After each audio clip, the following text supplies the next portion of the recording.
सन 1686 महाराष्ट्रावर निसर्गाचा भयंकर कोप झाला होता। डोंगर ओसाड बोडके होत होते, नद्या नाले कोरडे रखरखीत पडले होते, जमिनी शेतजमिनी भेगाळून पाण्याच्या एका थेंबासाठी आ वासून पावसाची वाट पाहत होत्या। महाराष्ट्रावर खूप मोठं दुष्काळ पडलं होतं। चाऱ्याविना गुरे आणि अन्नाविना महाराष्ट्रातील जनता कासावीस झाली होती। त्यामुळे सैनिकांनाही पुरेशी रसद मिळणे अवघड झालं होतं। इतका भयंकर दुष्काळ पडला होता। त्यातही जे काही अन्नधान्य पिकवले जाई त्याचं मोगली फौजा नासधूस करत होत्या। त्यामुळे या दुष्काळातून जनतेला वाचवण्यासाठी रयतेचा राजा छत्रपती संभाजी महाराज शर्थीचे प्रयत्न करत होते। राजांना एक उपाय सुचला। छत्रपती शिवाजी महाराजांनी दक्षिण दिग्विजय मोहिमेदरम्यान जिंकलेला जिंजी हा किल्ला हा मराठ्यांची दक्षिणेतील राजधानी समजलं जाईल आणि तिथे अन्नधान्याची अजिबात कमी नव्हती। जिंजीचा परिसर खूपच समृद्ध होता।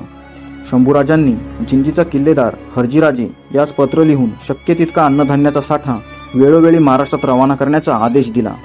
हर्जींनी देखील आपल्या धन्याचं शंभूराजांचं पत्र मिळता क्षणी आपलं संपूर्ण सहकार्य केलं। अनेक बैलगाड्या भरून धान्य महाराष्ट्राकडे रवाना केलं। त्यामुळे महाराष्ट्रामध्ये दुष्काळ भागात होणारी उपासमार काही प्रमाणात आटोक्यात येत होती। छत्रपती संभाजी महाराज म्हणजे धगधगत्या उन्हात फसलेल्या प्रजेसाठी गार वारं बनून स्वराज्यभर फिरत होते। प्रजेच्या मुखी अन्नाचा घास पुरवत होते। तुम्ही कित्येक राजांबद्दल ऐकलं असेल की शेतसारा कर वसुलीसाठी प्रजेवर अतोनात जुलूम करायचे। दुष्काळ अतिवृष्टी यांसारख्या कारणांनी शेतीचं नुकसान झालं तरी शेतसारा वसूल करायचे। पण इथे मराठ्यांचा राजा याच्या उलट करत होता। तो अशा बिकट परिस्थितीत शेतकऱ्यांची कर्जे माफ करत होता, शेतसारा माफ करत होते, उलट स्वतः जनतेला अन्नधान्याचा पुरवठा करत होते। अरे करणारच छत्रपती शिवरायांचं रक्त नसानसात दौडत होतं। तर जिंजीवरून वेळोवेळी होणाऱ्या या अन्नपुरवठ्यामुळे दुष्काळग्रस्त प्रजेला मोठ्या प्रमाणात दिलासा मिळत होता।